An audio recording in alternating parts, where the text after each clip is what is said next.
नमस्कार, मैं ज्ञान प्रकाश और आप देख रहे हैं CSC चैनल। चैनल के सभी वीडियोस को देखने के लिए चैनल को सब्सक्राइब करें और बेल आइकन को प्रेस कर दें।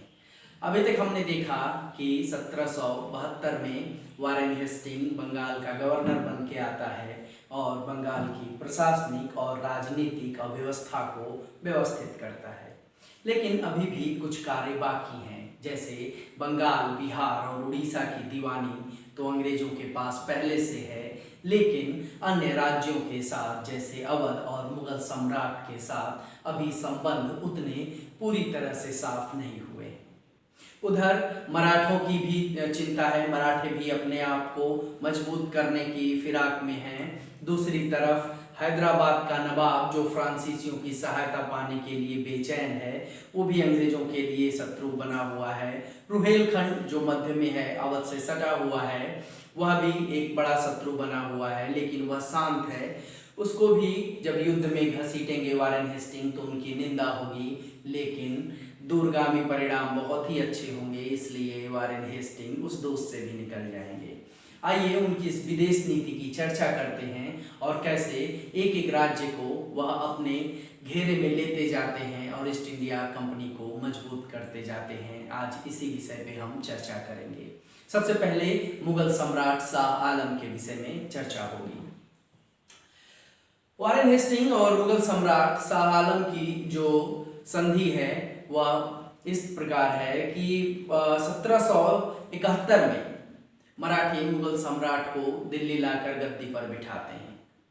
उनसे बहुत ही प्रभावित होकर के मुगल सम्राट उन्हें इलाहाबाद और कारा का जिला दे देते हैं, जबकि वह 26 लाख की पेंशन अंग्रेजों से पा रहे होते हैं। ऐसे में वारेन हेस्टिंग को लगता है कि वह मुगल सम्राट को 26 लाख की पेंशन क्यों दी जाए।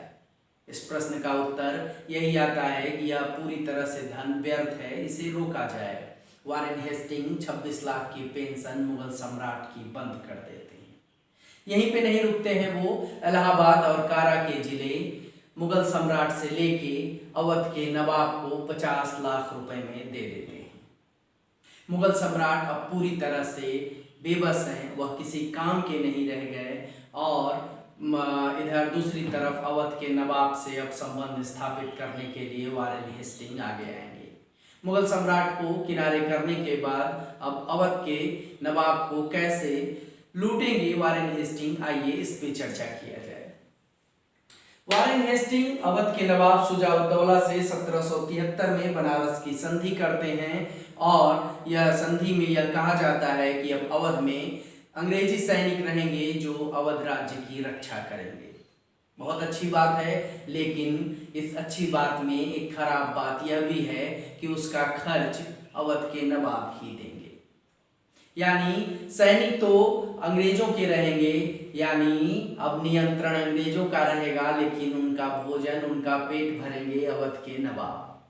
दूसरी तरफ अवध के नवाब यही नहीं रुकते हैं, वो कहते हैं कि जब रुहेलखंड पे हम आक्रमण करेंगे तो मुझे अगर आपकी सहायता चाहिए वारेन हेस्टिंग जी। वारेन हेस्टिंग कहते हैं ठीक है, 40 लाख रुपए और दो, मैं तुमको सैनिक सहायता भी दूंगा। लेकिन यह करार तो वारेन हेस्टिंग कर लेते हैं, लेकिन रुहेलखंड के युद्ध में फंस जाते हैं, जिसकी निंदा होगी और कहा जाएगा कि वारेन हेस्टिंग ने रुहेलखंड जैसे एक शांति समूह को अव्यवस्थित करके नवाब के हाथों बेच दिया। बावजूद उसके इसके दूरगामी परिणाम होंगे और ईस्ट इंडिया कंपनी का क्षेत्र विस्तारित हो जाएगा। अब होता क्या है, रुहेलखंड पर अधिकार के लिए 40 लाख ले लिया इन्होंने। 1775 में आसफुद्दौला नवाब है अवध का इस समय, लेकिन यह वारेन हेस्टिंग ने नहीं बनाया है और न फैजाबाद की संधि वारेन हेस्टिंग करेगा। काउंसिल जो उस समय प्रभावशाली है और वारेन हेस्टिंग के हर कार्य में बाधा डाल रही है, वह फैजाबाद की संधि करती है आसफुद्दौला के साथ, जो शुजा-उद-दौला के बाद अवध का नवाब बना है। फैजाबाद की संधि के बाद गाजीपुर और बनारस प्रत्यक्ष नियंत्रण में आ जाएगा अंग्रेजों के, और अब अवध की बेगमों पे अत्याचार होगा क्या कि जब आसफुद्दौला के साथ संधि हो जाती है तो यह अतिरिक्त धन देने के लिए तैयार हो जाता है। ऐसे में वह करता क्या है कि शुजा-उद-दौला की जो विधवा होती हैं उनका जो खजाना है, जो धन उन्होंने संचित करके रखा है, वह पूरा धन अंग्रेज यानी वारेन हेस्टिंग ले लेते हैं।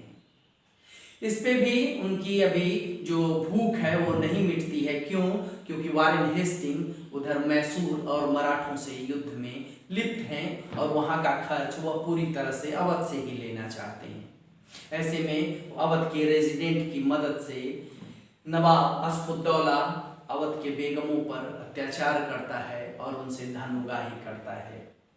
बुरी तरह से उनके खजाने को लूटा जाता है और अंग्रेजों को सौंप दिया जाता है और अब अवध लगभग खाली हो चुका है। अवध पर अधिकार यानी पूरी तरह से नियंत्रण करने के बाद कैसे अवध के माध्यम से अंग्रेज रुहेलखंड पर भी अधिकार कर लेंगे और एक शांत राज्य को समाप्त कर अपने कब्जे में ले लेंगे। होता क्या है कि हाफिज रहमत खां जो रुहेलखंड का स्वतंत्र शासक है, वह हमेशा मराठों के आक्रमण से भयभीत रहता है। ऐसे में रहमत खां अवध के नवाब से एक संधि किए होता है कि जब मराठे मेरे ऊपर आक्रमण करेंगे तो आप मेरी मदद करेंगे। अवध इस बात को स्वीकार कर लेता है और रुहेलखंड पर जब भी आक्रमण मराठों का होगा, अवध उसके लिए हमेशा तैयार रहेगा मदद करने के लिए। ऐसा ही होता है, मराठे आक्रमण करते हैं 1772 में रुहेलखंड पर, लेकिन माधवराव की मृत्यु हो जाने के कारण आधे रास्ते से मराठे वापस चले जाते हैं। लेकिन जैसा पहले संधि हो चुकी है कि जब भी रुहेलखंड पर आक्रमण होगा, अवध का नवाब अपनी सैनिक भेजेगा और रुहेलखंड यानी कि रहमत खां से धन लेगा। वैसा सैनिक तो भेज देता है अवध का नवाब, लेकिन चूंकि मराठे वापस चले गए होते हैं, तो जब अवध का नवाब धन की मांग करता है कि मैंने सेना भेजा था, आप मुझे धन दीजिए, तो रहमत खां कहता है कि जब युद्ध ही नहीं हुआ तो धन किस बात का। अवध का नवाब नाराज हो जाता है और कहता है कि अब मैं तुम्हें अपने में मिला लूंगा, यानी अब युद्ध करूंगा तुमसे और तुम्हें हरा कर मैं अपने कब्जे में कर लूंगा। उसका यह साहस या यूं कहें उसका यह दुस्साहस इसलिए इतना बढ़ा हुआ है क्योंकि वारेन हेस्टिंग उसे मदद करने के लिए बोल चुका है। वारेन हेस्टिंग के पास अवध का नवाब जाता है और कहता है कि रुहेलखंड का जो सरदार है रहमत, उसने मेरे साथ गद्दारी की है और संधि तोड़ा है। उसने कहा था कि जब सैनिक भेजोगे तो मैं पैसा दूंगा, अब वह पैसा देने से मना कर रहा है।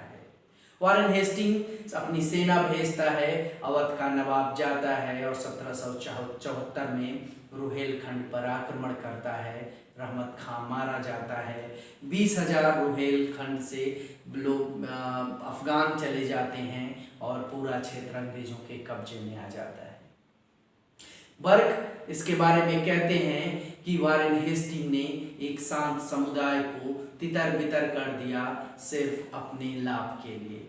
यद्यपि उसकी निंदा हुई, लेकिन अंग्रेजी साम्राज्य अब और बड़ा हो गया।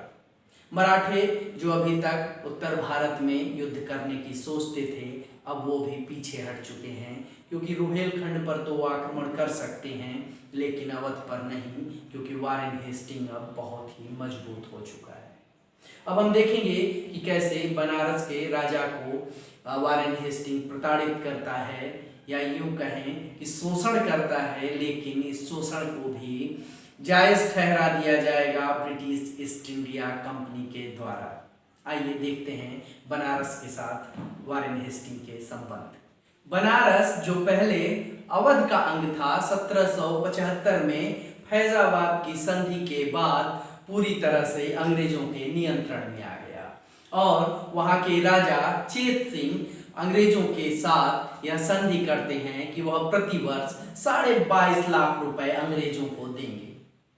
लेकिन इधर वारेन हेस्टिंग की धन पिपासा इतनी बढ़ गई होती है कि वह बार बार राजा चेत सिंह से धन की मांग करते हैं, कभी 5 लाख रुपए तो कभी 10 लाख रुपए, और ऐसे में वह कभी कहते हैं कि 1000 घुड़सवारों को भेजिए, हमें तत्काल आवश्यकता है। लेकिन बनारस जैसा छोटा सा जिला इतनी मांगों को कहां से पूरा कर सकता था। चेत सिंह असहाय होकर के कभी 5000 घुड़सवार भेजते तो कभी 2 लाख रुपए भेजते। ऐसे में वारेन हेस्टिंग बहुत ही नाराज हो जाता है और गुस्से में आकर के राजा चेत सिंह पर आक्रमण करता है। जब वह राजा चेत सिंह पर आक्रमण करता है तो उसके राजा चेत सिंह के सैनिक बहुत ही आक्रोशित हो जाते हैं और आक्रमण कर देते हैं वारेन हेस्टिंग की सेना पर। बहुत से अंग्रेज सैनिक मारे जाते हैं। वारेन हेस्टिंग को भागकर चुनार के किले में शरण लेनी पड़ती है। वारेन हेस्टिंग फिर से अपने को मजबूत करता है और बनारस पर आक्रमण करता है। राजा चेत सिंह को भागकर ग्वालियर में शरण लेनी पड़ती है और उनके भतीजे को यहाँ का बनारस का फिर से शासन दे दिया जाता है। उनका भतीजा वारेन हेस्टिंग से या संधि करता है कि वह 40 लाख रुपए प्रति वर्ष देगा। ऐसे में काफी निंदा होती है इस कार्य की भी वारेन हेस्टिंग की, लेकिन उससे क्या फर्क पड़ने वाला होता है, क्योंकि अंग्रेजों को तो धन से मतलब है और क्षेत्र से मतलब है और ये दोनों चीजें उसे मिल रही हैं। किसके बदले? थोड़ी सी निंदा के बदले। अब हम आगे देखेंगे कि कैसे वारेन हेस्टिंग मराठों के साथ और मुगल उनके मैसूर के साथ युद्ध करता है और साम्राज्य को आगे बढ़ाता है। अगले वीडियो में मराठे और मैसूर को देखेंगे। आप देख रहे थे CSC चैनल। तब तक के लिए पढ़ते रहिए, मस्त रहिए। नमस्कार।